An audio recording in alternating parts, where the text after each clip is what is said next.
طارق مسعود کی آواز، طارق مسعود وائس۔ 15 شعبان کی جو رات ہے اور 15 شعبان کا روزہ، اس کے حوالے سے بہت زیادہ لوگ سوال پوچھ رہے ہیں، تو میں نے ارادہ کیا میں ایک کلپ ریکارڈ کروا دوں۔ اس میں جو بھی میری ٹوٹی پھوٹی تحقیق ہے، جو میں نے احادیث دیکھی اس بارے میں اور جو علماء کے اقوال دیکھے اور جتنا میں اس کی ریسرچ کر سکا ہوں، اس کا ایک خلاصہ آپ کے سامنے رکھتا ہوں۔ اگر میں وہ تمام احادیث آپ کو پڑھ کے سناؤں، پھر ایک ایک کی سند پڑھوں، پھر ایک ایک کی سند پہ بحث کروں، تو وہ بات بہت ہو جائے گی لمبی اور کلپ بہت طویل ہو جائے گا۔ تو ایک خلاصے کے طور پر پوری جو ایک تحقیق ہے وہ میں آپ کے سامنے رکھنا چاہتا ہوں۔ تو 15 شعبان کی جو رات ہے، جس کو شب برات کہا جاتا ہے، اس کا نام شب برات کسی بھی حدیث سے ثابت نہیں ہے، اس لیے عرب اس کو اکثر لیلۃ النصف من شعبان کہتے ہیں کہ شعبان کے جو نصف ہے اس کی رات۔ خیر، اس کا نام شب برات ہو، اگر اس وجہ سے برات کے اس میں اللہ تعالیٰ کہا جاتا ہے کہ جہنم سے بری کر دیتے ہیں، تو اس وجہ سے کسی نے نام دے دیا ہو تو ایک الگ بات ہے۔ لیکن اس رات میں ہوتا کیا کیا ہے، لوگ کیا کیا کر رہے ہیں، اس کی کیا شرعی حیثیت ہے، تو میں نمبر وار انشاءاللہ اس کو تفصیل سے بیان کروں گا۔ کچھ چیزیں تو ایسی ہیں جو بالکل ہی غیر ثابت ہیں، ان میں اس رات میں مٹھائی، حلوہ یا مختلف قسم کے حلوے پکا کے لوگوں میں بانٹنا، اور اس رات میں نہا دھو کے تیار ہونا، یہ اچھے کپڑے پہننا، ان دو چیزوں کو پہلے میں انشاءاللہ بیان کروں گا۔ دیکھیے، اسلام میں راتوں کے تہوار کا کوئی تصور نہیں ہے۔ اسلام میں جتنے بھی تہوار ہیں وہ دن کی روشنی میں ہیں۔ عید الفطر، عید الاضحیٰ، یہ ہمارے دو تہوار ہیں جس میں ہم سیلیبریٹ کرتے ہیں ایک دوسرے کو، یہ دن کی روشنی میں ہمیں بتائے گئے ہیں۔ غیر مسلموں کے تہوار رات کو ہوتے ہیں، جیسے عیسائیوں کے تہوار کرسمس آپ دیکھیں رات کو ہوتا ہے۔ تو اس کی وجہ یہ ہے کہ اسلام نے دن کی روشنی میں تہوار رکھے ہیں۔ بہت ساری حکمتیں اس میں ہو سکتی ہیں، پوری حکمتیں تو ہم نہیں جانتے، لیکن کچھ سرسری غور سے کچھ حکمتیں ہمارے سامنے آتی ہیں کہ رات کا وقت ایسی چیز ہے جو اللہ نے عبادت کے لیے بنایا یا آرام کرنے کے لیے، سونے کے لیے بنایا۔ رات میں اگر آپ سیلیبریٹ کریں گے کسی بھی عمل، یعنی کوئی خوشی منائیں گے، تو اس میں انسان کی گناہوں کی طرف توجہ زیادہ جاتی ہے۔ جیسے آپ دیکھیں کرسمس میں شرابیں پی جاتی ہیں، اور جو بھی غیر مسلموں کے تہوار ہیں اس میں بھی چراغاں ہوتا ہے رات کے وقت۔ تو جبکہ ہمارے ہاں جو عید الفطر ہے وہ دن کی روشنی میں ہم نماز پڑھ کے اس کی ابتدا کرتے ہیں۔ تو آپ کہہ سکتے ہیں کہ شب برات کو کوئی تہوار تو نہیں مانتا، تو دیکھیں تہوار زبان سے ماننا ضروری نہیں ہے۔ آپ اپنے عمل سے جب کوئی ایسا کام کرتے ہیں جو تہواروں میں کیا جاتا ہے، تو اس کا مطلب یہ ہوا کہ آپ اس کو تہوار مان رہے ہیں، یعنی آپ اس کو ایک خوشی کا دن مان رہے ہیں۔ تو نہانا دھونا یا کھانے پکا کے لوگوں میں تقسیم کرنا یا خود کھانا، اور خاص طور پہ حلوہ یعنی میٹھا، یہ چیزیں تہواروں کے موقع پر ہوتی ہیں۔ جیسے ہم عید الفطر والے دن صبح سوئیاں بناتے ہیں، میٹھا بناتے ہیں، کھاتے ہیں، لوگوں کو کھلاتے ہیں، نہاتے ہیں، اچھے کپڑے پہنتے ہیں۔ جمعے والے دن بھی، جمعے میں بھی عید کا عنصر ہے حدیث میں، اس کو بھی عید قرار دیا، اس دن بھی ہم نہا دھو کے کپڑے پہنتے ہیں۔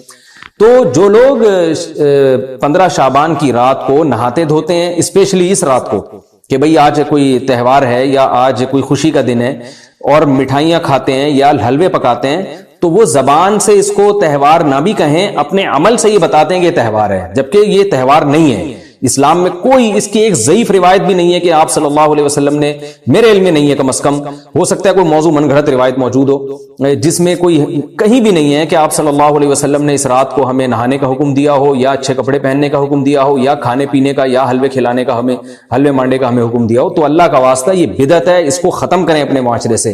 اور اسلام میں تہوار کا ٹائم دن میں ہوتا ہے۔ عید الفطر، عید الاضحیٰ ہے جس میں ہم دن میں قربانی کرتے ہیں اور کھاتے ہیں، پیتے ہیں، نہاتے ہیں، دھوتے ہیں۔ راتوں کے یہ کام نہیں ہے، رات کو آپ سوئیں یا عبادت کریں۔ تو ایک چیز تو یہ تھی جو میں بتانا چاہ رہا تھا۔ دوسری چیز، اس رات کو قبرستان جانا۔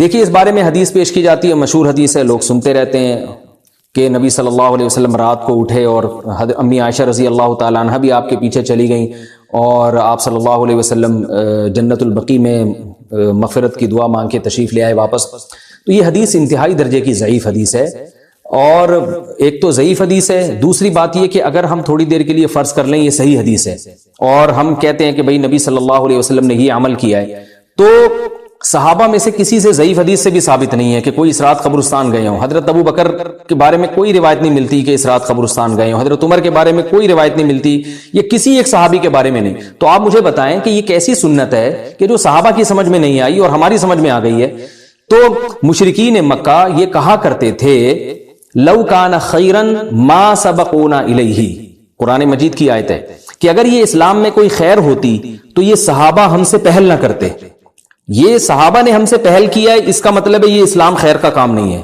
تو مشرکین کو صحابہ سے چونکہ نفرت تھی، اس لیے کہتے تھے کہ یہ چونکہ اسلام کو فالو کر رہے ہیں تو یہ اس کی علامت ہے کہ اسلام خیر نہیں ہے، کیونکہ خیر میں تو ہم صحابہ سے آگے ہوتے ہیں، اپنے بارے میں ان کا یہ اس خوش فہمی میں مبتلا تھے وہ۔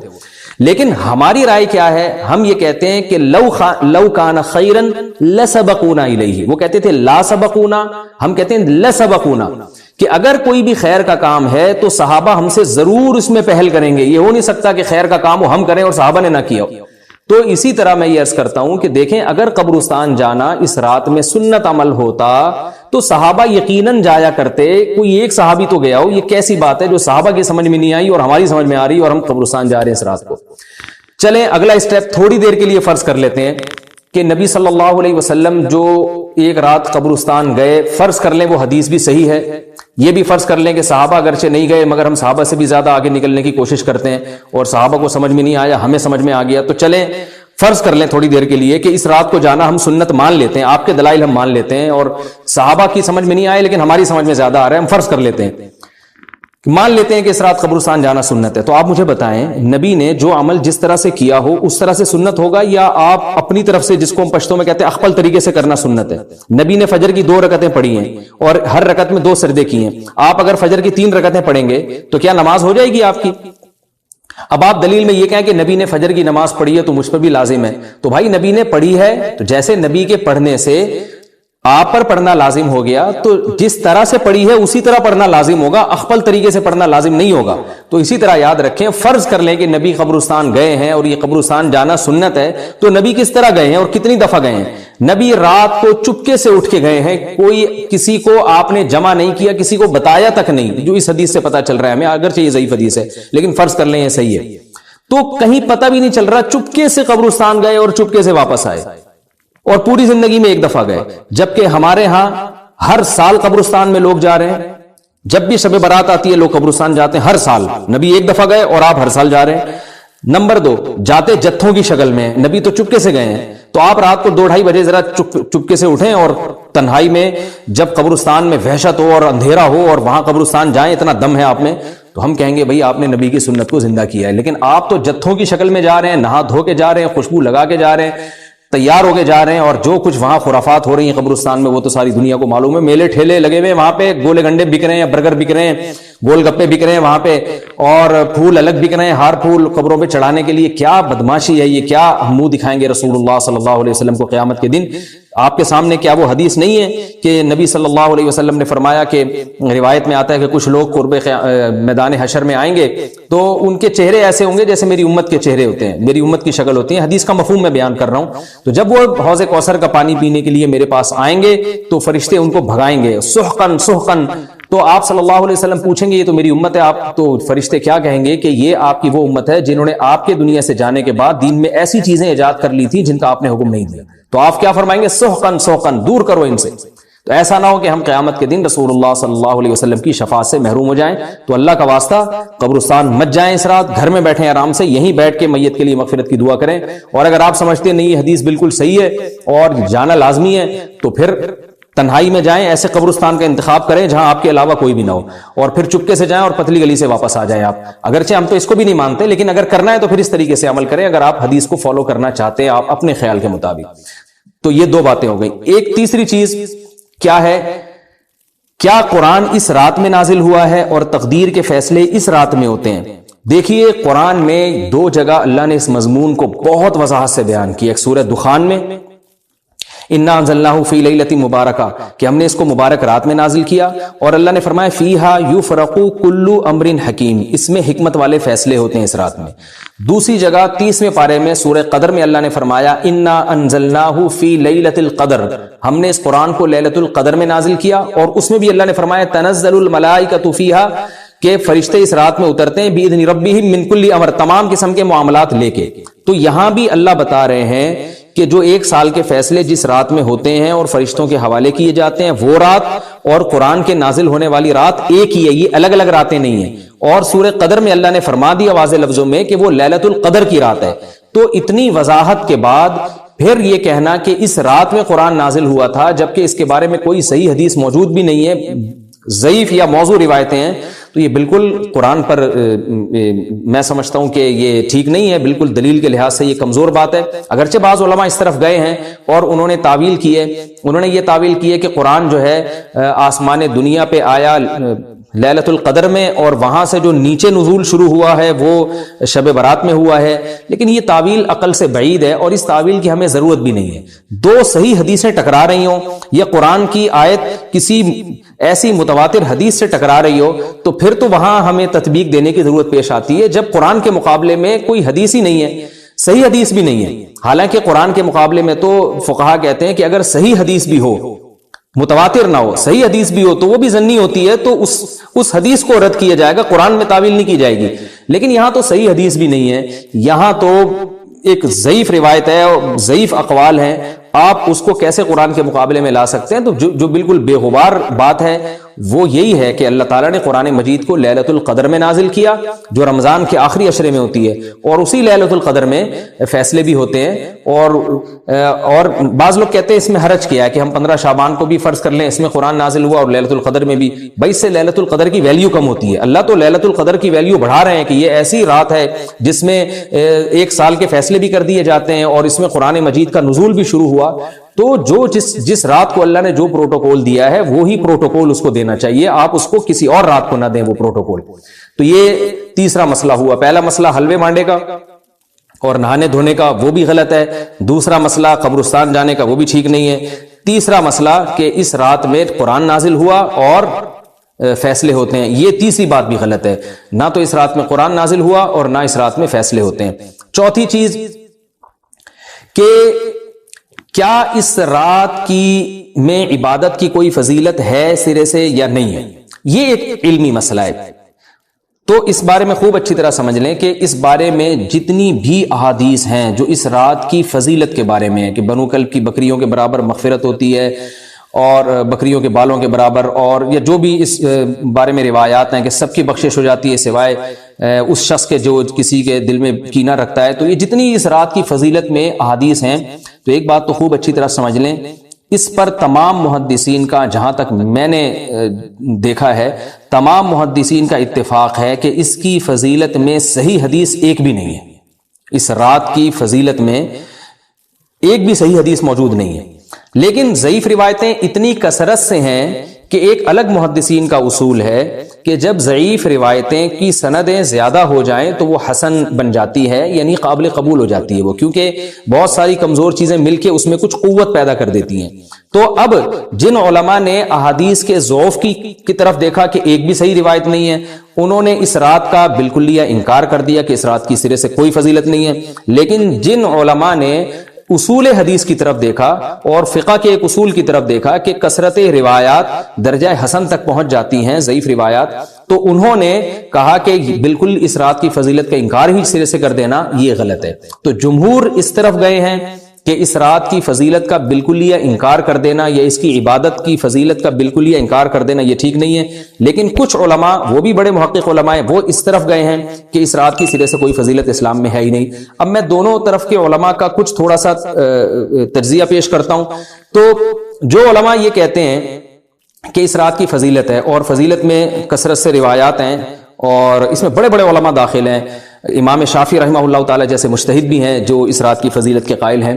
باقی ائمہ سے مجھے جو ہے نا امام ابو حنیفہ سے کچھ نہیں ملا اس رات کی فضیلت کے بارے میں، اور امام احمد ابن حنبل سے بھی مختلف روایات ملی ہیں، اس لیے میں جزم سے کسی اور امام کے بارے میں نہیں کہہ سکتا. لیکن امام شافعی سے بہرحال اس کی فضیلت صراحتاً منقول ہے، اگرچہ انہوں نے بھی اعتراف کیا ہے کہ اس کی روایات کے بارے میں جتنی اس بارے میں روایات ہیں وہ ضعیف ہیں. لیکن وہی ایک اصول ہے کہ جب ضعیف روایات بہت کثرت سے ہوتی ہیں تو درجہ حسن تک پہنچ جاتی ہیں. تو اس اصول کے تحت جمہور اس کے قائل ہیں کہ اس رات میں عبادت اگر ہم کرتے ہیں تو دوسری راتوں کی نسبت ہمیں ثواب زیادہ ملتا ہے. لیکن جو بعض دوسرے علماء جو بالکل ہی اس رات کی فضیلت کے منکر ہیں، ان کے دلائل میں یہ ہے کہ یہ بات اگرچہ درست ہے کہ اگر ضعیف روایات کثرت سے ہوں تو وہ درجہ حسن تک پہنچ جاتی ہیں، لیکن وہ کہتے ہیں کہ کچھ قرائن ایسے ہیں جن قرائن سے پتہ چلتا ہے کہ جو ہے ان قرائن کو اگر سامنے رکھا جائے تو وہ ان کی رائے یہ ہے کہ پھر ان کا خیال یہ ہے کہ ان کا رجحان اس طرف ہے کہ اس رات کی سرے سے کوئی فضیلت نہیں ہے۔ ان قرائن میں ایک چیز یہ بھی ہے کہ اس کے بارے میں جو روایات ہیں ان میں بہت زیادہ ثواب کی بشارت سنائی گئی ہے۔ تو بعض محدثین کا یہ اصول ہے کہ کسی رات کے بارے میں یا کسی خاص عمل کے بارے میں بہت زیادہ کہیں غلو ہوتا ہے یا مبالغہ ہوتا ہے، غلو تو نہیں کہہ سکتے، تو یہ خود ایک اس طرف اشارہ ہوتا ہے کہ یہ ایک ذوف ہے، اگرچہ یہ کوئی اتنی مضبوط بات نہیں ہے، لیکن بہرحال جو علماء اس کی فضیلت کے بالکل منکر ہیں ان کی ایک دلیل میں آپ کے سامنے پیش کر رہا ہوں۔ دوسری بات یہ ہے کہ جو علماء اس کی فضیلت کے بالکل بھی قائل نہیں ہیں ان کی ایک بڑی دلیل یہ بھی ہے، جن میں ہمارے شیخ حضرت مفتی رشید احمد صاحب رحمہ اللہ تعالیٰ بھی تھے، اگرچہ انہوں نے اس بارے میں کوئی صراحتاً فتویٰ نہیں دیا، لیکن وہ یہ اشکال ظاہر کیا کرتے تھے کہ شریعت میں جب بھی کسی وقت کی یا کسی خاص رات کی کوئی فضیلت آتی ہے تو اللہ تعالیٰ اس کو جو ہے وہ اس کا صحیح ٹائم نہیں بتاتے بلکہ اس میں اختلاف ڈال دیتے ہیں۔ اس کی مثال ایسے جیسے جمعے کے دن حدیث میں آتا ہے کہ ایک وقت جمعے میں ایسا آتا ہے جس میں دعا لازمی قبول ہوتی ہے، اب ظاہر ہے وہ بڑا فضیلت کا وقت ہے، تو وہ وقت ہمیں متعین طور پہ بتایا نہیں گیا ہے، اس لیے علماء کا اس میں اختلاف ہوا، بعض نے کہا عصر کے بعد، بعض نے کہا کہ 2 خطبوں کے درمیان۔ لیلۃ القدر کو دیکھ لیں، لیلۃ القدر کی فضیلت میں قرآن بھی ہے، بہت ساری احادیث ہیں، لیکن لیلۃ القدر کی رات ہے کون سی یہ اللہ نے اس میں ابہام ڈال دیا۔ طاق راتوں میں 21 بھی ہو سکتی ہے، 23 بھی ہو سکتی ہے، بعض بلکہ حدیث سے 22ویں رات کا بھی ہونا ثابت ہے، زیادہ امکان 27ویں رات کا ہوتا ہے، تو وہ متعین نہیں ہے۔ تو جو علماء کہتے ہیں اس کی سرے سے کوئی فضیلت ہی نہیں ہے، ان کا رجحان وہ ان کی ایک یوں سمجھیں کہ دلیل تو نہیں لیکن ایک استیناس کہتے ہیں اس کو، کہ اس سے ان کے اس نظریے کو تقویت ملتی ہے کہ اگر یہ اس کی اتنی زیادہ فضیلت ہے تو اس کی تعیین میں اختلاف بالکل بھی نہیں ہے، تو یہ وہ کہتے ہیں کہ یہ مزاج شریعت کے خلاف ہے۔ اور تعیین میں اختلاف ہوتا کیوں ہے؟ علماء نے بیان کیا اگر لیلۃ القدر کو متعین طور پہ بیان کر دیا جاتا ہے نا کہ یہی لیلۃ القدر ہے تو بہت ساری اس میں جو ہے نا حکمتیں فوت ہو جاتی، جن میں ایک یہ بھی کہ اس رات میں جہاں عبادت کا ثواب بہت ہے گناہ کا عذاب بھی بہت ہے، پھر اگر اس رات میں کوئی گناہ کرتا تو وہ اللہ کے عذاب سے نہ بچ پاتا، کیونکہ وہ اللہ متعین کر دیا کہ یہ لیلۃ القدر ہے، تو کیسے تم اس میں گناہ کر رہے ہو؟ اب معاملہ اللہ نے مبہم رکھ دیا کہ بھئی یہ بھی ہو سکتی ہے تو اگلے دن بھی ہو سکتی ہے۔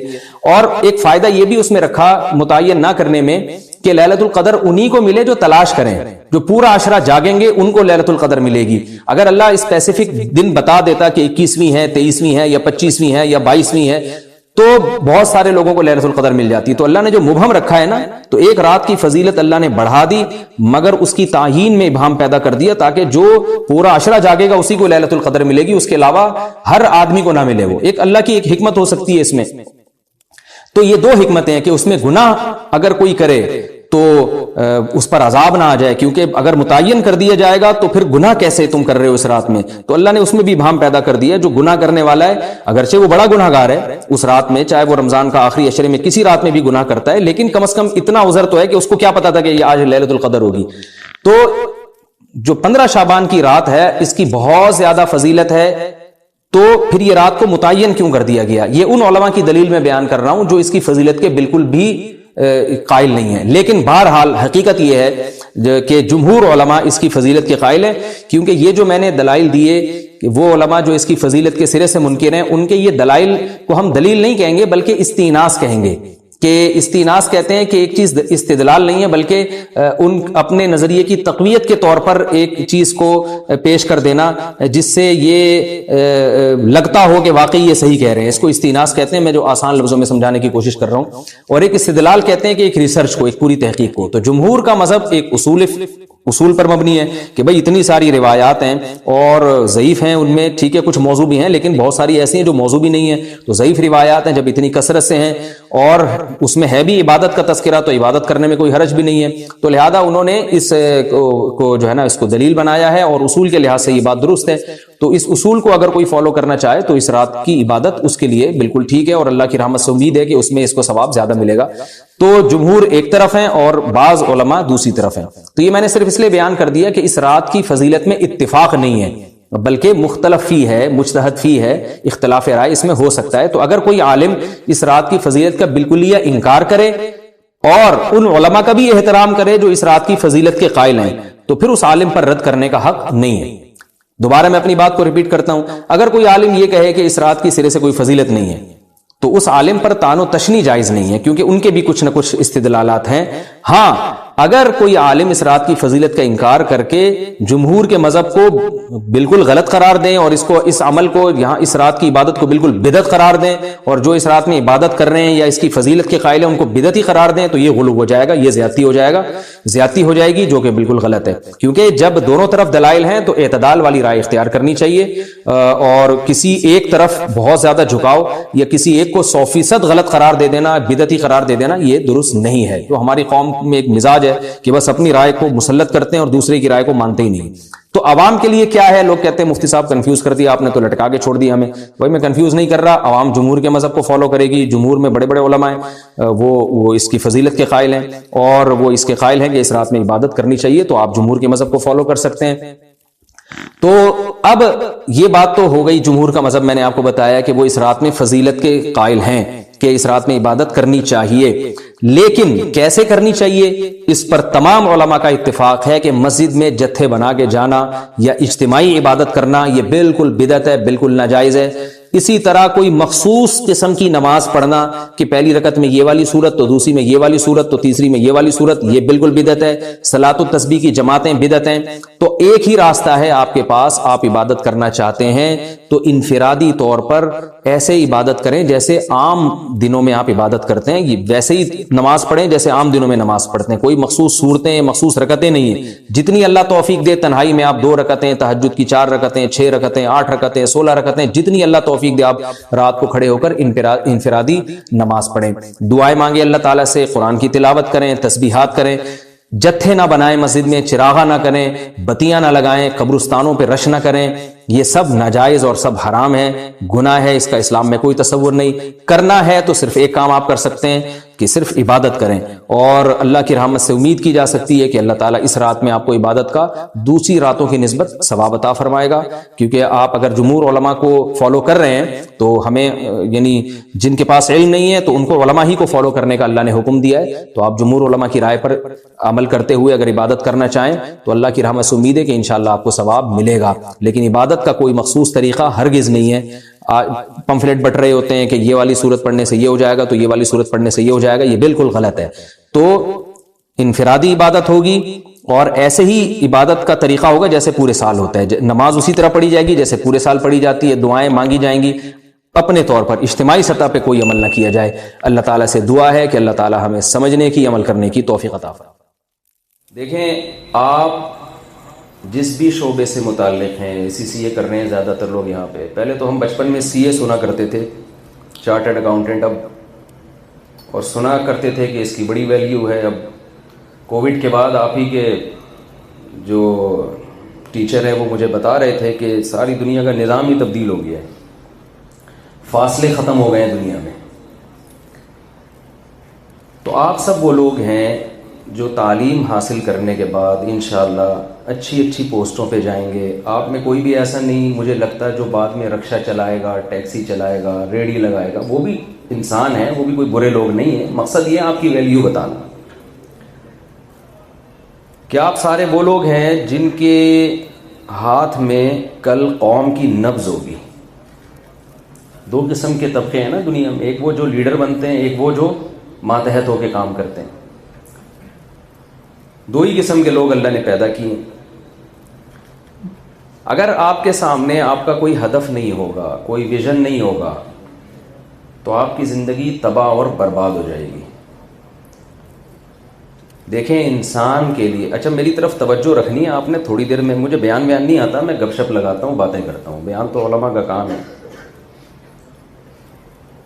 آپ میں سے ہر شخص سے میں ایک بات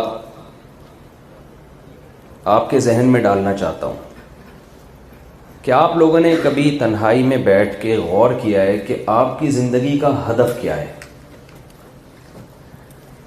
دنیا میں کسی کا کوئی گول نہ ہو، کوئی ہدف نہ ہو، تو وہ سیدھے راستے پہ چل سکتا ہے کیا؟ جو سوال پوچھو اس کا جواب دینا، کوئی ہدف ہی نہیں ہے، کوئی ٹارگٹ ہی نہیں ہے۔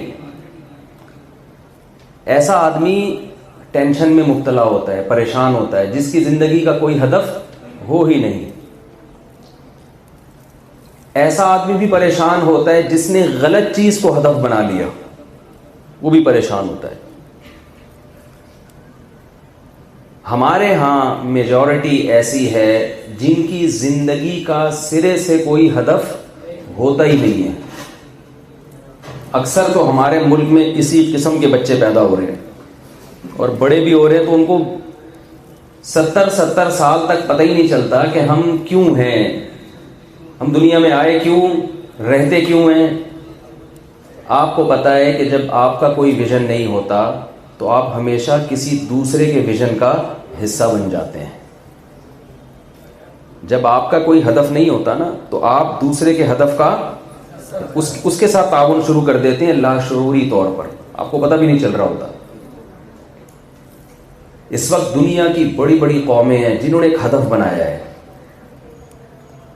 وہ چاہتے ہیں کہ ساری دنیا اسی ٹریک پہ چلے جس ٹریک پر ہم دنیا کو چلانا چاہتے ہیں, تاکہ ان کا ویژن پورا ہو. وہ آپ کے ویژن کے لیے نہیں کر رہی ہے سب کچھ, وہ چاہتے ہیں ہمارا ویژن پورا ہو.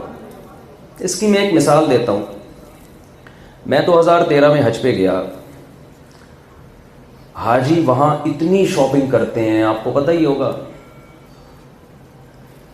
میں نے کہا کہ یار یہ اتنے لاکھ لوگ حج کرنے آتے ہیں ہر سال, تو کیا یہود و نصارہ کو اس پہ اعتراض نہیں ہوتا کہ اتنا اسلام پھل پھول رہا ہے, 40 لاکھ لوگ ہر سال حج کرنے جاتے ہیں. تو وہاں کسی نے مجھے بتایا کہ یہود و نصارہ اس سے پریشان نہیں ہوتے بلکہ خوش ہوتے ہیں. میں نے کہا بھائی ہمارے حج کرنے سے ان کو کیا خوشی ہو رہی ہے؟ بھائی ان کو خوشی ہوتی ہے کہ 40 لاکھ لوگ جتنی شاپنگ کرتے ہیں نا, تو اس سے فائدہ ملٹی نیشنل کمپنی کو ہوتا ہے, کسی اسلامی کنٹری کو بولے نہیں. ان کے تو مال تباہ کے بک رہے ہیں, اتنا فائدہ. وہاں تو سارے ہماری کسی اسلامی کنٹری تو کوئی پروڈکٹ ہمیں کوئی نسوار شاید کہیں وہ بھی گلیوں میں, یا پان کی میں نے کچھ دکانیں سعودیہ میں دیکھی ہیں جو بنگلہ دیش کے لوگوں نے کھولی ہیں چھپ کے, وہ بھی لیگل. تو پان, نسوار اور شاید اب پاکستانی بہت زیادہ ہیں تو گٹکا بھی وہاں شروع ہو جائے. تو جب تک وہاں پان, نسوار اور گٹکے کا بزنس ترقی نہیں کرتا, پاکستانی قوم کو اس حج سے کوئی فائدہ معاشی لحاظ سے نہیں ہے. سمجھ رہے؟ وجہ کیا ہے؟ ہم لاشعوری طور پر حج بھی کر رہے ہیں لیکن ہم اس میں کسی دوسرے کے ویژن کا حصہ بن رہے ہیں. حالانکہ قرآن مجید نے حج اور تجارت کو ایک ساتھ ذکر کیا ہے. اس سے معلوم ہوتا ہے کہ اسلام میں حج کی ایک بڑی منفعت مسلمانوں کو تجارتی بنیادوں پہ بھی ترقی یافتہ بنانا تھا. ہوتا یہ تھا صحابہ کرام جب حج کے لیے جایا کرتے تو دنیا بھر سے لوگ آیا کرتے تھے, سارے وہاں مکہ میں جمع ہو جاتے تھے.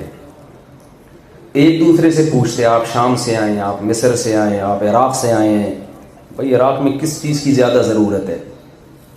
عراقی پوچھتے کہ یہاں مکہ میں کس چیز کی زیادہ ضرورت ہے. اگلے سال آتے, جس چیز کی مکہ میں ضرورت ہے وہ عراق سے یہاں آتی, اور جس کی عراق میں ضرورت ہے یہاں سے وہاں جاتی. بہترین تجارت ہوتی تھی حج کے موقع پہ. جب اسلام دنیا میں آیا تو صحابہ کرام کو خیال ہوا کہ ہم حج کرنے جاتے ہیں اور کروڑپتی بن کے آتے ہیں, بزنس بھی ہمارا پوری دنیا سے ہو رہا ہے, تو یہ کہیں ایسا نہ ہو کہ حج کا ثواب کم ہو جائے. حج میں تو خالص حج ہونا چاہیے نا. تو انہوں نے رسول اللہ صلی اللہ علیہ وسلم سے سوال کیا کہ یا رسول اللہ, ہم حج کرتے ہیں ساتھ میں ہم بزنس بھی کر رہے ہوتے ہیں, مدینہ سے مکہ جا رہے ہیں مال لے کے, وہاں سے تاجر آئے ہوئے ہیں, وہ ان سے مال خریدنے اور یہ ان سے مال خریدنے. تو قرآن کی آیتیں نازل ہوئیں, نبی کی حدیث نہیں بلکہ قرآن کی آیتیں. لیس علیکم جناح ان تبتغوا فضلا من ربکم, کوئی گناہ نہیں ہے کہ تم اللہ کا فضل حج میں جا کے تلاش کرو. یعنی اللہ نے نہ صرف یہ کہ اجازت دی حج کے موقع پہ پیسے کمانے کی, تجارت کی, بلکہ اس کو فضل سے تعبیر کیا کہ یہ تو اللہ کا فضل ہے, اللہ کی رحمت ہے. تو کوئی دنیا میں کوئی ایسا بے وقوف ہے کہ اللہ فضل کر رہا ہو اور وہ کہے مجھے اللہ کا فضل نہیں چاہیے؟ کوئی فضل بھائی بیٹھے ہوئے یہاں پہ ہیں بھائی؟ کوئی ہے ایسا بے وقوف کہ اللہ کا فضل اس پہ ہو رہا ہو اور وہ کہ مجھے اللہ کا فضل نہیں چاہیے. اس سے معلوم ہوتا ہے کہ اسلام حج کے ذریعے بھی مسلمانوں کی تجارت کو پروموٹ کرنا چاہتا ہے. لیکن آج حج کے ذریعے کس کی تجارت ترقی کر رہی ہے؟ یہود و نصارہ کی. یہ میں ایک مثال دے رہا ہوں کہ آپ کا اپنا ہدف نہیں ہوتا, آپ کی اپنی پلاننگ نہیں ہوتی, تو آپ دوسرے کی پلاننگ کا حصہ بنتے ہیں. تو دیکھو پڑھائی میں جو پڑھنے والے لوگ ہیں نا, جیسے آپ لوگ پڑھنے والے ہی لگ رہے ہیں مجھے ماشاءاللہ, تو ان کی دو قسمیں ہیں. ایک وہ ہوتے ہیں کہ پڑھائی سے ان کا مقصد سامنے واضح نہیں ہوتا. کچھ وہ ہوتے ہیں جن کا ہدف ہوتا ہے لیکن وہ غلط ہوتا ہے. بہت تھوڑے سے لوگ ہیں جن کا ہدف بالکل کلیئر ہوتا ہے کہ ہم نے کرنا کیا ہے. بہت سے تو آپ میں ایسے پڑھ رہے ہوں گے کہ بس ہم نے پڑھنا ہے, پڑھ لکھ کے پھر دیکھیں گے کیا ہوگا.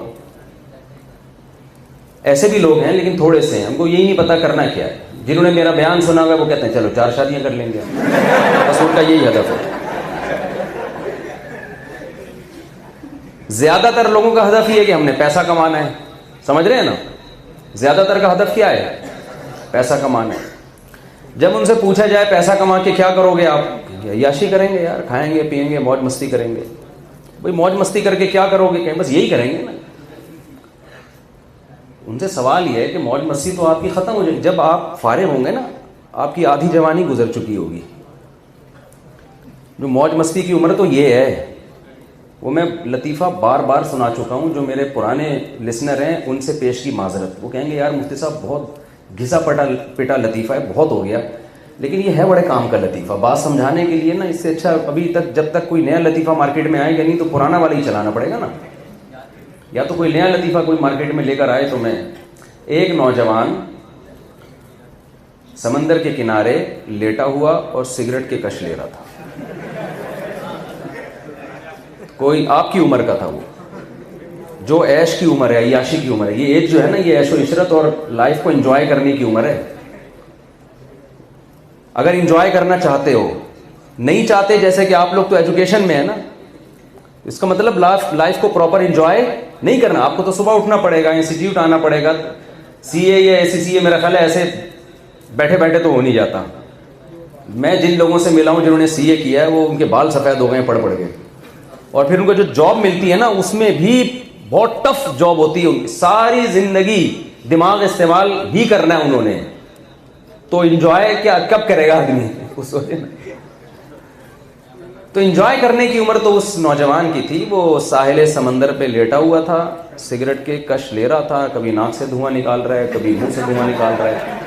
تو ایک بزرگ اس کے پاس گئے اور اس سے کہنے لگے کہ بیٹا تم اپنا ٹائم ویسٹ کر رہے ہو, تو تم کچھ کر کیوں نہیں لیتے؟ اس نے کہا جی انکل بتائیے کیا کروں. بیٹا پڑھ لو. کیا پڑھو جی؟ میٹرک کر لو. ٹھیک ہے جی میٹرک کر لیتا ہوں میں. 10 سال لگا دیے میں نے میٹرک میں. پھر کیا ہوگا؟ کہ میں انٹر کر لینا. چلو جی 2 سال انٹر کے بھی نکال دو, 12 سال گئے. پھر کیا کروں؟ بیٹا پھر بیچلر بن جانا. چلو جی بی اے کر لیا ہم نے. بیٹا پھر کیا؟ وہ پھر کہتا ہے انکل پھر کیا کروں؟ پھر ماسٹر کر لینا. 16 سال ہو گیا انکل, ماسٹر کر لیا, 16 سال لگا دی, اب کیا کروں؟ 16 سال کے بعد کیا کروں گا؟ اس نے کہا بیٹا پھر پی ایچ ڈی وغیرہ کر لینا. 18 سال ہو گئے جی. انکل پھر کیا کروں؟ بیٹا پھر اچھی جاب تلاش کرنا. پھر کیا ہوگا جی؟ پھر پیسہ آئے گا. پھر کیا ہوگا؟ پھر خوبصورت اچھے خاندان میں شادی ہوگی تمہاری. پیسہ دیکھ کے تو رشتے آتے ہیں آج کل. پھر کیا ہوگا؟ پھر تمہاری اولاد ہوگی. پھر کیا ہوگا؟ بڑا گھر خریدنا. پھر کیا ہوگا؟ پھر مزے کرنا. کہتا ہے ابھی کیا کر رہا ہوں. کہہ رہے انکل جو طریقہ آپ مزے اڑانے کا بتا رہے ہو نا, وہ میٹرک ہر آدمی کر نہیں پاتا. انٹر میں کتنے فیل ہوتے ہیں, نقل کرنا نہیں آ رہی ہوتی کراچی میں لڑکوں کو. کراچی میں ایک فیل ہوا, میں نے کہا یار آج کل تو کتابیں رکھ کے پیپر حل کر رہے ہوتے ہیں, تم فیل کیسے ہو؟ کہہ رہے مجھے یہی نہیں سمجھ میں آ رہا تھا اس کا جواب کہاں سے شروع ہو رہا ہے کدھر ختم ہو رہا ہے. یعنی بک سامنے رکھ کے بھی نہیں آ رہا ہوتا جواب. تو کہتا ہے آپ جو طریقہ بتا رہے ہو نا 16 سال 18 سال, اس میں مزے کرکرے ہونے کا بڑا خطرہ ہے, کیونکہ ہر ایک میٹرک کر نہیں پاتا, پھر ایک پڑھ نہیں پاتا, پھر اگر پڑھ کے پیسہ آتا ہے تو صحیح جگہ شادی نہیں ہو پاتی انسان کی. وہ بیوی ایسی ملتی ہے کہ وہ والی جو میں نے لطیفہ سنایا تھا ایک دفعہ کہ ایک بیوی اپنے شوہر کا سر دبا رہی تھی اور کہنے لگی کہ شادی سے پہلے بھی کوئی سر دباتا تھا آپ کا، ایسی خدمت کرتا تھا؟ اس نے کہا پہلے درد ہی نہیں ہوتا تھا میرے. تو یہ مصیبت. اور پھر بعض دفعہ اولاد ہوتی نہیں ہے، ہوتی ہے تو وہی ماں باپ کو ٹینشن دینا شروع کر دیتی ہے. انکل کون سی بات کر رہے ہو؟ وہی یہ جو مزہ آ رہا ہے نا، یہاں سے سگریٹ پیا، یہاں سے دھواں نکالا ناک سے. دھواں جہاں منہ سے رہا ہے، نکل کہاں سے رہا ہے؟ ناک سے. یہ جو انجوائے، آپ بھی آ جاؤ ذرا ایک چھٹا لگا کے دیکھو کیسا مزہ ہے. تو یہاں اگر آپ کا ہدف لائف کو انجوائے کرنا ہے، مزے اڑانا ہے، یہ بہت ہی ایک بیکار سی بات ہے. حقیقت ہے اکثر نوجوان پیسہ کمانے کی لالچ میں عمر کا ایک حصہ گزار دیتے ہیں، اور پیسہ اس عمر میں آتا ہے ان کے پاس جس عمر میں پیسے سے انجوائے کرنے کی اور مزے اڑانے کی باڈی میں طاقت رہتی نہیں ہے. ایک جوان تھا نا، غریب آدمی تھا، اس کو پستے کھانے اور بادام کھانے کا بڑا شوق تھا. بادام ملتے نہیں تھے بیچارے کے پاس، پیسے نہیں ہوتے تھے. اس نے کہا یار میں پیسہ کماؤں گا پھر بادام کھایا کروں گا نا. تو جب پیسہ کمایا ہے تو منہ میں دانت ختم ہو گئے. تو کسی نے بادام لا کے دیے، کہتا ہے یار جب دانت تھے تو بادام خریدنے کے پیسے نہیں تھے، اور جب پیسے آئے ہیں تو چبانے کے لیے دانت رہے نہیں. یہ ہر انسان کے ساتھ ہوتا ہے، آپ کے ساتھ بھی ہوگا، سب کے ساتھ یہی ہوتا ہے. یہ جو لذتیں ہیں نا اور عیش، اس کی ایک عجیب نیچر ہے. جو مزے اڑانے کے پیچھے بھاگتا ہے نا، وہ کبھی بھی لائف کو انجوائے کر نہیں سکتا. وہ مزے ہمیشہ آگے آگے بھاگتے رہتے ہیں، اور وہ ہمیشہ اس کے. یہ چیزیں گریوی میں ٹھیک ہیں، گریوی سمجھتے ہو، ہدف کچھ اور ہے، گریوی میں مزے بھی اڑا رہا ہے انسان. میں اس کی مثال دیتا ہوں. آپ جا رہے ہو جی لاہور جانا ہے، آپ نے ہدف آپ کا کیا ہے؟ میں نے کہاں پہنچنا ہے؟ لاہور. ہدف لاہور بناؤ، راستے میں انجوائے بھی کرو یار. کیا خیال ہے؟ راستے میں آپ موٹر وے پہ ذرا قیام و طعام کے لیے اتر جاؤ، وہاں پیزا بھی کھا لو، برگر بھی کھا لو، کولڈ ڈرنک بھی پی لو، چائے کا موڈ ہو رہا ہے چائے پی لو. غیر اخلاقی حرکتیں نہ کرو. موڈ تو بہت بہت چیزوں کا ہوتا ہے انسان کا. تو یہ جو گریوی کے مزے ہوتے ہیں نا، یہ اس کو حقیقت میں انسان انجوائے کرتا ہے. اور اگر مزے کو ہدف بنا لے گا تو یہ اللہ کی عادت ہے. نبی صلی اللہ علیہ وسلم نے فرمایا من کانت الدنیا ہمہ جعل اللہ فقرہ بین عینیہ وفرق علیہ شملہ ولم یأتہ من الدنیا الا ما قدر لہ. جس نے مزے اڑانے کو ہدف بنا لیا کہ میں زندگی میں اس لیے ہوں کہ میں لائف کو بھرپور انجوائے کروں گا، میں جس نے اس چیز کو اپنا ہدف بنایا، رسول اللہ صلی اللہ علیہ وسلم کی حدیث کہ ہمیشہ دنیا اس کے آگے آگے رہے گی اور یہ دنیا کے پیچھے پیچھے بھاگتا رہے گا. دنیا اس کو تھکا دے گی مگر یہ لائف کو انجوائے کر نہیں سکے گا. آپ کہتے ہیں بھائی یہ کیسی حدیث ہے؟ ہم تو دیکھ رہے ہیں بڑے بڑے عیاش لوگوں کو لائف کو دبا کے انجوائے کر رہے ہیں، وہ تو بڑے مزے اڑا رہے ہیں. تو دیکھیں مزے اڑانے کی ڈیفینیشن یہ نہیں ہے کہ شراب کباب کا انتظام ہو. مزے اڑانے کی ڈیفینیشن یہ ہے کہ آپ کی زندگی ایک پرسکون ہو اور آپ زندگی سے خوش ہوں. میں بہت لوگوں سے ملا ہوں، میں نے کوئی شراب کباب والا، کوئی عیش پرست انسان آج تک خوش نہیں دیکھا ہے. کیونکہ یہ جو مزوں کے پیچھے ہماری ینگ جنریشن بھاگتی ہے نا، مزے کی ڈیفینیشن پتہ ہے کیا ہے؟ کہ جب آپ وہ اڑانا شروع کریں گے نا کسی بھی چیز میں لذت، تو آپ کا دل اس کا عادی ہو جاتا ہے، پھر وہ چاہتا ہے کہ اگلے اسٹیپ کی طرف جاؤ، پھر اس میں وہ بات رہتی نہیں ہے. وہ کہتا ہے کہ مجھے اب آگے جانا ہے،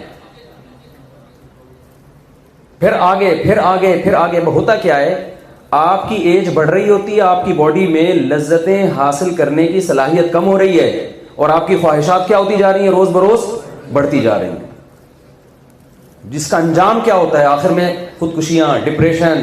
آپ کو پتا ہے آج سے پہلے ڈپریشن کے، اسٹریس کے اتنے مریض نہیں تھے جتنے آج ہیں. یہ گوروں کا سروے ہے. میں آسٹریلیا گیا نا، اکثر میں یہ واقعہ لوگوں کو سناتا ہوں. میں آسٹریلیا گیا، پہلی دفعہ کسی گورے کے ملک گیا تھا. میں جب جہاز سے نیچے اترا اور آسٹریلیا میں نے سانس لینا شروع کیا، وہ اتنا صاف ستھرا سانس، اتنی صفائی، گھر ایسے تمیز سے بنے ہوئے ہیں نا. ہمارے یہاں تو پتلی گلی، موٹی گلی، گندی گلی، چوڑی گلی، گلیوں کی بہت ساری اقسام ہے نا، گٹر کے ڈھکن، بہت کچھ ہے. وہاں کوئی آوارہ گردی کرتا ہوا نظر نہیں آیا کیونکہ گٹر کے ڈھکن ہی نہیں تھے گلیوں میں. بھائی کراچی میں تو گٹر کے ڈھکنوں پہ جا کے بیٹھتے ہیں نا لڑکے, وہاں نہ ڈھکن نظر آ رہے ہیں گٹر کے, نہ گٹر نظر آ رہے ہیں. اتنی صفائی ستھرائی, اتنا خوبصورت ماحول, بہت مزہ آنا شروع ہوا کہ یار ایسا بھی ہوتا ہے. میں نے وہاں ایک ڈاکٹر سے پوچھا, میں نے کہا ڈاکٹر صاحب یہاں تو کوئی مریض ہوگا ہی نہیں ہے, تو ہمارے یہاں جیسے ڈاکٹر سے پوچھیں نا پیشنٹ کون سے زیادہ ہوتے ہیں, تو ڈاکٹر کیا کہتے ہیں بھائی کھانسی کے, نزلے کے, کیونکہ ماشاءاللہ پولوشن اتنا زیادہ ہے کہ ہر آدمی چھینکتا رہتا ہے, اور جو نہیں چھینک رہا نا اس کا مطلب وہ گندگی کا عادی ہو گیا ہے. وہ یہ نہیں ہے کہ وہ بہت اچھا صحت مند ہے, اس کا مطلب وہ جراثیم وراثیم جو ہے نا اس کے لیے لفٹ کرانا چھوڑ دی اس کی باڈی میں. اب اس کو یہ جرثومے نہیں ملیں گے تو شاید وہ چھینکنا شروع کر دے. تو میں نے وہاں ڈاکٹروں سے بھی ملا, میں نے وہاں پوچھا, میں نے کہا آپ کے زیادہ تر پیشنٹ گورے کس ٹائپ کے پیشنٹ زیادہ آتے ہیں نا, کیونکہ یہاں تو صاف غذا ہے, پانی صاف ہے, ہوا صاف ہے, اتنی صفائی کا خیال ہے کہ جب آپ آسٹریلیا کے ایئرپورٹ پہ, کیونکہ الگ جزیرہ ہے نا بالکل پوری دنیا سے کٹا ہوا, تو آپ کے جوتوں سے مٹی بھی وہ ایئرپورٹ سے باہر نہیں لے جانے دیتے کہ کسی دوسرے ملک سے گندگی کیوں لے کر آ رہی ہے, اتنا خیال کرتے ہیں. میں نے کہا بھائی یہاں تو کلینک ہیں کیوں, ڈاکٹر ہونا ہی نہیں چاہیے نا یہاں. ٹینشن, جو بے روزگار آدمی اس کو بھی وہاں پر یعنی پیسے ملتے ہیں بے روزگاروں کو. اور ایک چیز تو میں اکثر لوگوں کو بتاتا ہوں, وہاں بچے پیدا کرنے پر الاؤنس ہے نا, کہ جس کے جتنے بچے پیدا ہوں گے, کیونکہ آبادی نہیں ہے گورنمنٹ, اور گوروں کے تو بچے ہوتے ہی نہیں, تو فیملی سسٹم ہی تباہ برباد ہو گیا. گرل فرینڈ کے ہاں بچے تھوڑی ہوتے ہیں, ان کے پھر ایک آدھ ہو گیا تو وہ پھر شادی ہوتی ہے, بعد میں بچہ ابا کی کرسیاں لگا رہا ہوتا ہے شادی میں نا, بما کی شادی میں کمبوں کو لگا رہے ہوتے ہیں, حقیقت ہے یہ. تو وہ تو سارا فیملی سسٹم کی ایسی کی تیسی ہو گئی. تو اب ان کے تو اولادیں ہو ہی نہیں رہی نا گوروں کی. اور ابھی کورونا میں کووڈ میں اتنے مر گئے ہیں کہ آپ کو پتہ ہے ٹھگا ٹھگ ویزے مل رہے ہیں آج کل آسٹریلیا کے, بندہ ہی چھاٹ ہے مارکیٹ سے. تو ان کا تو مذہب سے بغاوت کی وجہ سے سارا فیملی سسٹم کیا ہو گیا, تباہ ہو گیا. ہمارے یہاں تو لوگ رو رہے ہوتے ہیں نا, بہو اچھی نہیں ملی, داماد اچھا نہیں ملا, وہاں رو رہے ہوتے ہیں بندہ ہی, بیٹا ہی نہیں ملا, اولاد ہی نہیں ملی ہے. بہو اور داماد کے اسٹیپ تو آگے کے ہیں. تو میں نے وہاں ڈاکٹروں سے پوچھا, میں نے کہا ڈاکٹر صاحب ٹینشن فری کنٹری ہے اور یہاں کوئی پریشانی نہیں ہے, تو یہاں زیادہ تر پیشنٹ کس کے آتے ہیں آپ کے پاس؟ انہوں نے کہا یہاں اسٹریس ڈپریشن کے پیشنٹ آتے ہیں. کوئی بھی ایسی جگہ ہوگی نا کنٹری کے میں جہاں سے یہ خطرہ ہے کہ یہاں سے چھلانگ لگا کے کوئی بھی مر سکتا ہے, گورنمنٹ نے وہاں باڑ لگائی ہوئی ہوتی ہے, کیونکہ حکومت کو یہ خطرہ ہوتا ہے کہ یہاں سے لوگ روز چھلانگیں مار مار کے مریں گے. کتنی بڑی حقیقت ہے یار, کتنی بڑی حقیقت ہے کہ ایک ملک جس میں ٹینشن کے علاوہ سب کچھ ہے, اس میں بیماری ہی کون سی ہے؟ ٹینشن کی بیماری, اسٹریس اور ڈپریشن کی بیماری ہے. سب سے زیادہ گولیاں ڈپریشن کی بکتی ہیں وہاں پہ. اور آپ کیا سمجھتے ہو یہ نفسیاتی ڈاکٹروں کے پاس ڈپریشن کا علاج ہے؟ یہ آپ کی بھول ہے. دیکھو آپ سے راز کی باتیں لوگ نہیں کریں گے, ہم سے کرتے ہیں, مولانا لوگوں سے سب آگے اپنے دل کی باتیں بتا رہے ہوتے ہیں.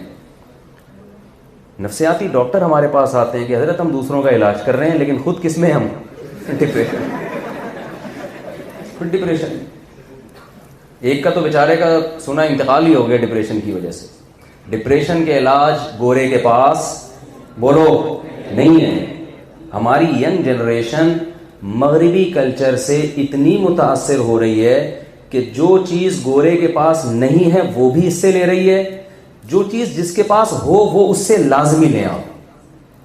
نہ اس پر نبی نے پابندی لگائی, نہ اس پر اسلام نے کوئی پابندی لگائی, نہ اس پر قرآن نے کوئی پابندی لگائی. اسلام میں یہ نہیں ہے کہ آپ علم مسلمان ہی سے سیکھیں گے, کہیں سے بھی آپ کو علم ملتا ہے آپ لیں.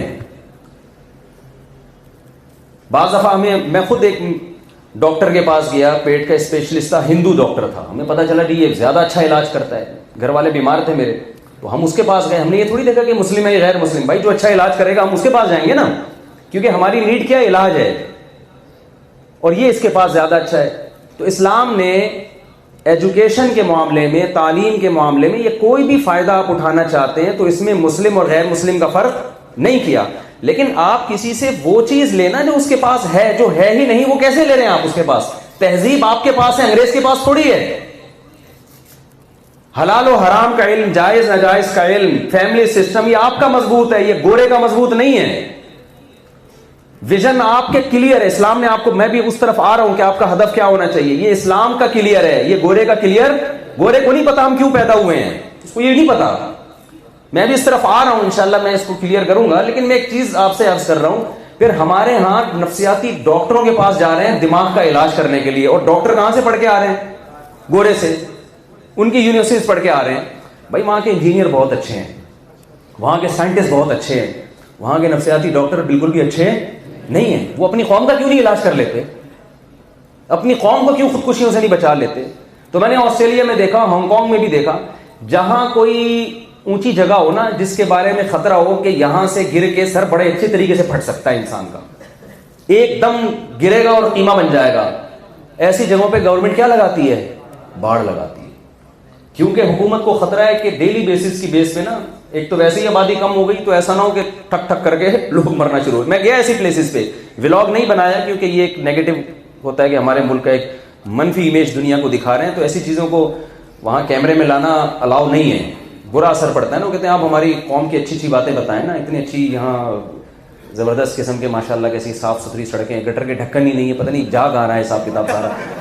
تو یہ چیزیں آپ بتائیں, یہ نہیں کہ یہاں سے پٹک کے اتنے لوگ آج ہلاک ہو گئے. یہ چیزیں ان کے میڈیا پہ نہیں آتی. ہاں ہمارا میڈیا کرتا ہے, اچھی چیزوں کو چھپا دیتا ہے, اور ایک تیزاب پھینکنے کا واقعہ ہوگا تو اتنا پھیلاتے ہیں اس کو کہ جس نے نہیں بھی پھینکا ہوگا نا وہ بھی کہتا ہے چلو یار ہم بھی ٹرائی کر کے دیکھتے ہیں. تو میں یہ عرض کر رہا تھا کہ وہاں خودکشیوں کا ریشو سب سے زیادہ, ایسے ملک میں جہاں ٹینشن کے علاوہ آپ کو سب کچھ ملے گا, ٹینشن نہیں ہے لیکن پھر بھی ٹینشن سب سے زیادہ. کوئی تو فالٹ ہے نا اس سوسائٹی میں. ہمارے ایک ریلیٹیو ہیں, پوری دنیا میں انہوں نے ٹریولنگ کی ہے اور بہت گھومے ہیں.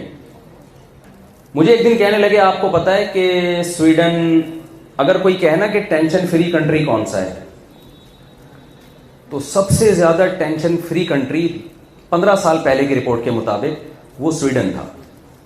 اب کا مجھے نہیں پتا. خودکشی کا ریشو کہاں سب سے زیادہ ہے؟ سویڈن میں. سمجھ میں آ رہی ہے؟ خودکشی کا ریشو کیا ہو گیا بھائی؟ دیکھو ہمارے یہاں کتنی ٹینشن ہے. ہمارے ہاں مائک چلتے چلتے بند ہو جاتا ہے, یہ ایک ٹینشن ہے. بیٹھے بیٹھے لائٹ بند ہو جائے گی, یہ ایک ٹینشن ہے. ابھی ایک صاحب کا بہترین انہوں نے آئی فون خریدا, جو بالکل نیا ورژن آیا نا, 13 پرو, 14 پرو آ گیا لیکن وہ ابھی 13 پرو انہوں نے لیا. ارادہ یہی تھا اسے بیچ کے 14 پرو لوں گا. تو میں نے کہا آپ یہ پرانا سا موبائل لے کے کیوں گھوم رہے؟ کہہ رہے ہیں کل نانی کا جنازہ تھا, اس میں گیا تو کندھا دیا ہوا تھا, جیب کی طرف توجہ نہیں تھی, جنازے میں کسی نے ہاتھ صاف کیا ہے. باپ بتاؤ یہ ٹینشن ہے گورے کے پاس ہونا تو جتنی آبادی بچی ہوئی ہے وہ بھی مر جائے گی. جتنی آبادی ایسی میرے گھر کے گیس کا بل 50,000 روپے آیا ہے, ہر مہینے پابندی سے بل دے رہا ہوں. میں نے جا کے کہا بھائی یہ جہنم کا کنیکشن ہمارے گھر سے لیا ہوا ہے آپ لوگوں نے. یہ ٹینشن ہر طرح سے کوشش کر لی, نہیں بھائی یہ تو دینا پڑے گا. تو اتنی ٹینشن ہے یہاں پہ, کوئی چیز سیدھی نہیں ہے. خودکشی کا ریشو اتنا نہیں ہے. تو سویڈن کے بعد جاپان ہے. کوئی بھی چیز جس پہ میڈ ان جاپان لکھا ہوا ہو ہم فوراً آنکھ بند کر کے خریدتے ہیں, بشرطے کہ لکھا ہوا وہیں میں ہو, یہاں لا کے نہ لکھا گیا اس میں. آپ کو پتا ہے جاپان میں اتنا خودکشیاں, اتنی کیا ہے, کمپٹیشن بہت زیادہ ہے. ہمارے ایک ریلیٹیو جاپان میں بہت رہے, کہتے ہیں میں نے وہاں غور کیا کہ اتنی خودکشیاں کیوں ہیں. کہہ رہے ہیں کمپٹیشن, ہر شخص کو دوسرے سے آگے بڑھنے کا شوق, وہ موٹیویٹ بھی بہت کرتے ہیں. آج کل کے موٹیویشنل اسپیکرز نے بہت سے لوگوں کی اوپر کی سیٹنگ آؤٹ کر دی ہے. میں دیکھ رہا ہوں لڑکوں کو, پاگل ہو گئے ان کی جو اسپیچز سن کے, اسٹرگل پھر یہ کرنا ہے, پھر وہ سارا دن نا باولوں کی طرح یہ سوچتے رہتے ہیں, پھر میں نے ویژن بنانا ہے, پھر میں یہ کروں گا. بالکل شیخ چلی والا قصہ چل رہا ہے لڑکوں کے ساتھ. کچھ لڑکے تو ہم نے ہٹائے, میں نے کہا بھائی تو سننا چھوڑ دے, تو سٹے مٹے لگا لیا کر بیٹھ کے تھوڑا بہت, صحیح ہے نا, کچھ بھی نہ کر. یہ ٹینشن میں تو جو جا رہا ہے اس سے تو بہتر ہے کہ کچھ بھی نہ کرو یار. سب سے پہلے تو اپنی صحت ہے.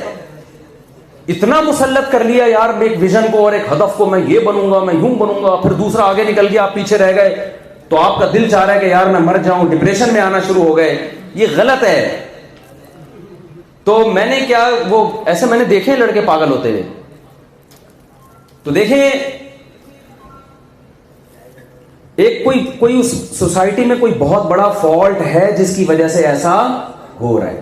تو یہ جو, ہاں میں جاپان کی بات کر رہا تھا کہ کمپٹیشن, دوسرے سے آگے نکلنے کا شوق.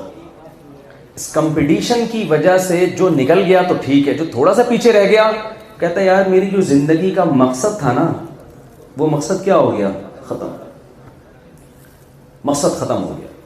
اور آپ کو پتا ہے کہ تاجر آدمی ہمیشہ یہ دیکھتا رہتا ہے کہ پبلک میں نیڈ کس چیز کی ہے, اسی کے پیسے اسی پہ نوٹ چھاپو. تو وہاں جاپان میں جب تاجروں نے دیکھا, کھوپڑی استعمال کی, انہوں نے کہا کہ یار اتنے لوگ مر رہے ہیں تو چلو ہم کوئی ایسا طریقہ ایجاد کر لیں, آئیے تمیز سے مریے, ہمارے پاس اتنے پیسے ہمیں دیں, ہم آپ کو تمیز سے مار دیں گے. تو آپ اکٹھے مرنا چاہتے ہیں یا ان کے ہاں ناکام محبتوں کی وجہ سے کوئی نہیں مرتا, یہ ذہن میں رکھیں. وجہ اس کی ہے کہ ان کے ہاں محبتیں ناکام ہوتی نہیں, کیونکہ محبت ہی نہیں ہوتی نا ان کے ہاں. تو بالغ ہونے کے بعد ہی وہ سارے سیٹ اپ شروع ہو گئے, وہ جذبات ڈیزائرز پیدا ہی نہیں ہونے دیتے وہ لوگ. یہ تو عشق مشق ہمارے یہاں چلتا ہے, یہ سارا سیٹ اپ ان کے یہاں نہیں ہے یہ. اور ان کے یہاں یہ بھی نہیں ہے کہ ابا نہیں مانے تو اماں نہیں مانی نا. کہتے جاؤ تمہاری ایسی کی تیسی, تمہیں لفٹ کون کرا رہا ہے. لڑکا لڑکی پسند کرتے ہیں, وہ کہتے ہیں چینگ پونگ کیا نکاح ہو گیا, حقیقت ہے. تو وہ چینگ پونگ دو بول بولے, ان کا ہو گیا, نکاح ہو گیا. پھر چھوڑنا بھی ہے, بیوی کو شوہر اچھا نہیں لگ رہا ہمارے یہاں, تو پھر یہ طلاق کا, پھر اس کو لڑکی والے بیٹھیں گے تو لڑکے والے بیٹھیں گے, دونوں میں سلو ہوگی, ابا غیرت کا مسئلہ بنا لیں گے. ان کے ایسا نہیں ہے بھائی, نہیں بن رہی لڑکی ٹاٹا کرے گی, وہ میں جا رہے, اور پھر وہ میاں کھمبے سے لٹکا ہوا, ختم قصہ. ہمارے یہاں نہیں لٹکتا تو بھی تو آگے مسائل شروع ہوتے ہیں. پھر وہ ٹینشن دیتا ہے لڑکی کے دروازے پہ جا کے. میں ایک جگہ امامت کیا کرتا تھا, ایک دن میں نے دیکھا صبح کو بندہ آ کے نا کسی کے گھر پہ دھاڑ کر کے مار رہے لاتے ہیں. میں نے کھڑکی سے جھانگا, میں نے کہا کیا ہو گیا. کہتے ہیں بھائی ہماری بہن کو اس کمبخت نے حقوق نہیں ادا کر رہا ہے, ہمارے بہنوں ہی کا گھر ہے. میں نے کہا ایسے حقوق ادا کرے گا وہ بیٹھ کے, وہ لاتے مار رہے ہیں صبح. تو گوروں کے ہاں یہ ٹینشنیں نہیں ہے.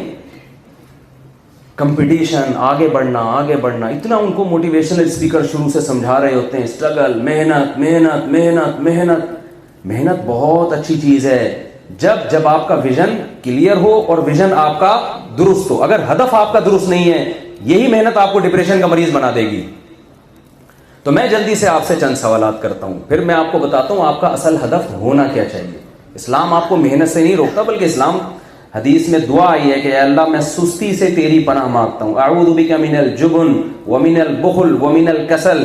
اے اللہ میں سستی سے, بزدلی سے اور کنجوسی سے تیری پناہ مانگتا ہوں. تو اسٹرگل صحیح سمت میں ہونی چاہیے. وہ سمت کیا ہے؟ دیکھیں چند سوالات ایسے ہیں جن کا ہمارے پاس جب تک جواب نہیں ہوگا ہم اپنی لائف کا ہدف صحیح متعین نہیں کر سکتے. بات کہاں سے شروع ہوتی ہے؟ بات یہاں سے شروع ہوتی ہے کہ ہم پیدا ہوئے ہیں یا ہمیں کسی نے پیدا کیا ہے. اگر ہم آٹومیٹیکلی ڈاروین کی تھیوری کے مطابق پیدا ہو گئے ہیں نا, تو پھر ہمیں کسی سے پوچھنے کی ضرورت نہیں ہے کہ ہمارا ہدف اور ہمارا ویژن کیا ہونا چاہیے, کیونکہ ہم پیدا ہو گئے. بس دنیا میں بہت سے اتفاق سے کام ہوتے, تو اتفاق سے ہماری بھی ایک دم اطلاع آ گئی تھی کہ جی آج سلیم صاحب کی صاحب اولاد ہو گئے, ٹھیک ہے نا, اطلاع آ گئی تھی. تو لہذا پھر ہم جب خود اتفاق سے واقعہ ہو گیا, ایک حادثہ ہو گیا اتفاق سے, تو جو بھی ہوا بہرحال اچھا ہوا, میں اس کو برا تو نہیں کہہ سکتا. جو بھی ہونا تھا ہو گیا. تو اب کیا ہے کہ جی اب بس جیسے گورا کہتا ہے کہ یار گاڈ ہے نہیں ہے, کریٹر ہے نہیں, ایسے فضول قسم کی بحثیں ہیں. تو کبھی ڈاروین سے جا کے پوچھ رہے ہوتے ہیں کیا ہوا تھا, وہ کہہ رہے تھے یار ونس اپون اے ٹائم ایک ایسے سیل وجود میں آیا, پھر بندر بنے, پھر ہم دم مارکیٹ سے آہستہ آہستہ شارٹ ہونا شروع ہوئی. ڈاروین نہ دم دے رہے ہیں نہ دم کے پیسے دے رہے ہیں ہمیں, ٹھیک ہے نا. میں تو پوچھتا ہوں نا ڈاروین سے دم کہاں گئی ہماری, وہ کہہ رہے بس گئی. تو بھائی یا تو دم دو یا دم کے پیسے دو ہمیں, یہ کہ بات تھوڑی ہے نا, کیسے غائب ہو گئی بھائی وہ دم.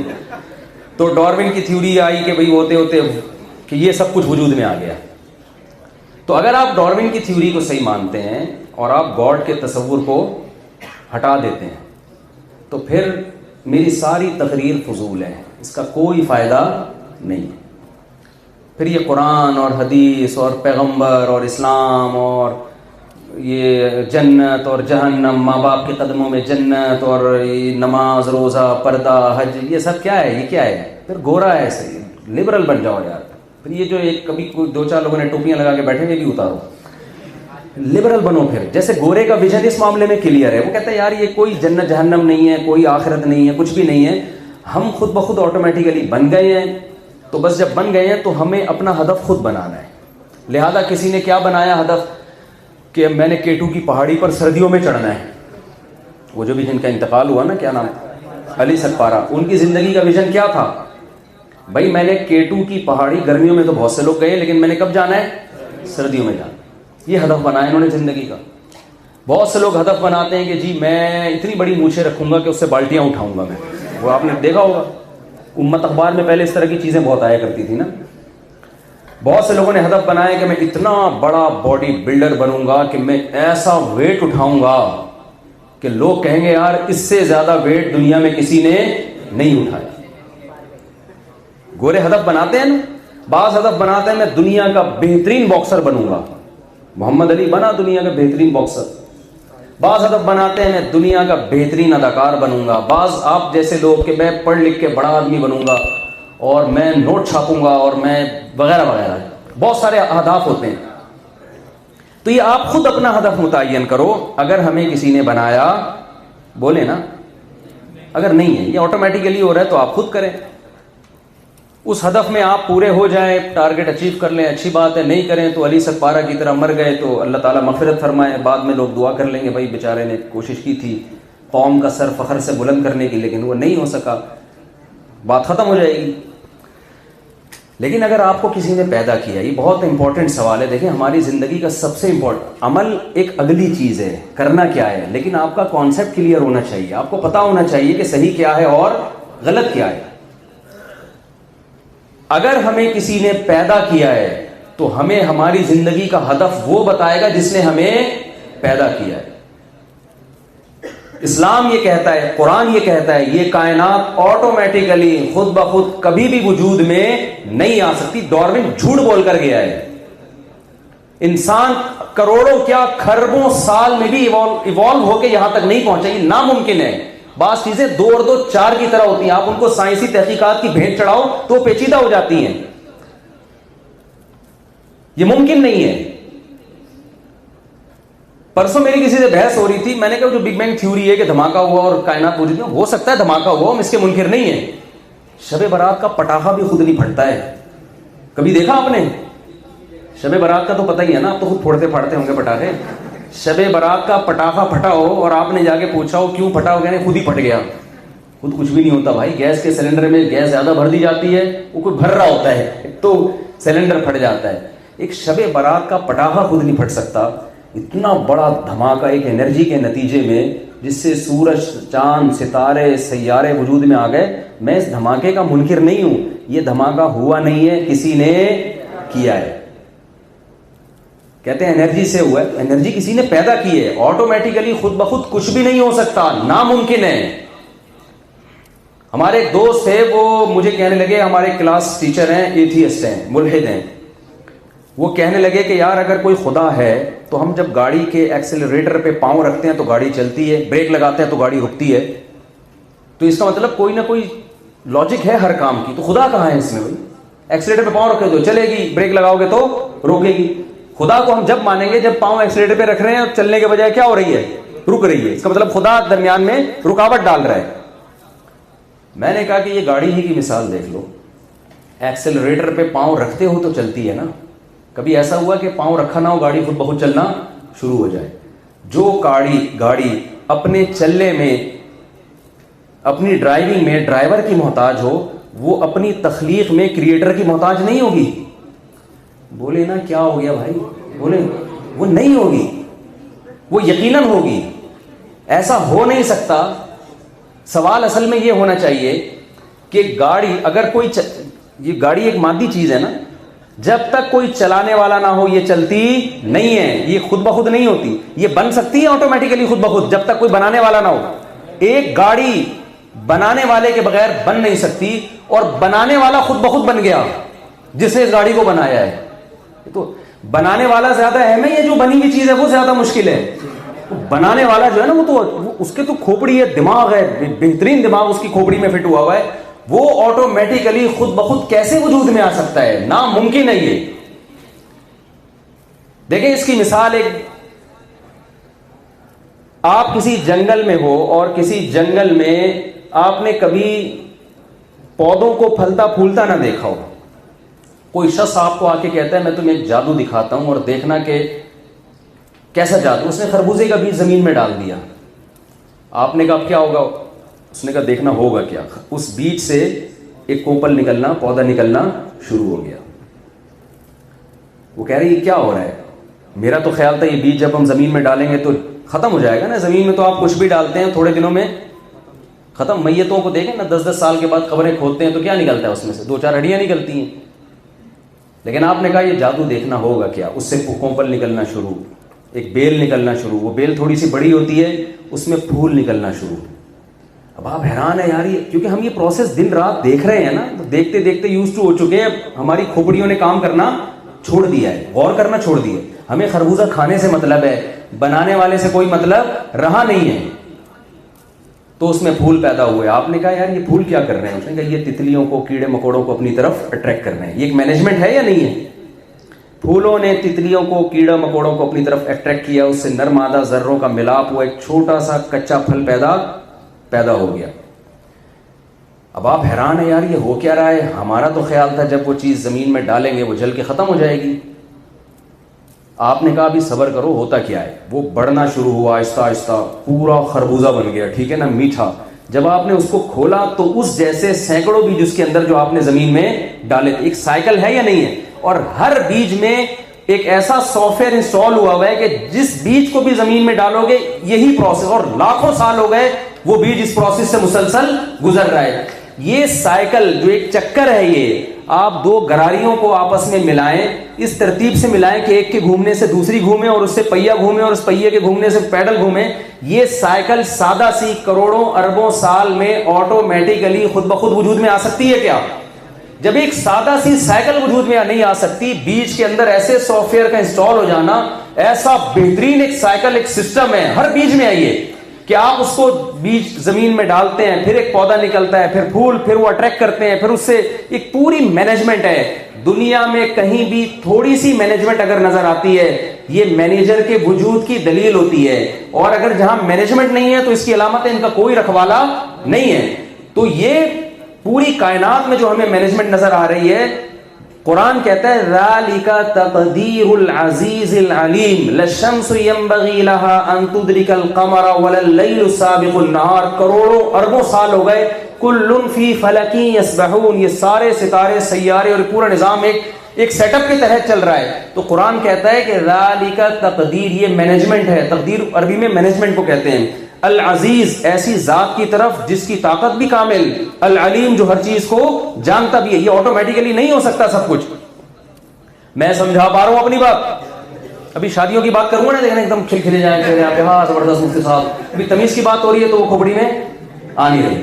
ایسے بور بیٹھے ہیں جیسے یار پتہ نہیں ہم کیا آئے تھے مفتی صاحب سے کیا سننے کے لیے, انہوں نے کیا قصے چھیڑ دی. اس پہ بھی کریں گے انشاءاللہ, بے فکر رہیں. لیکن یہ اپنا ویژن تو کلیئر کریں نا.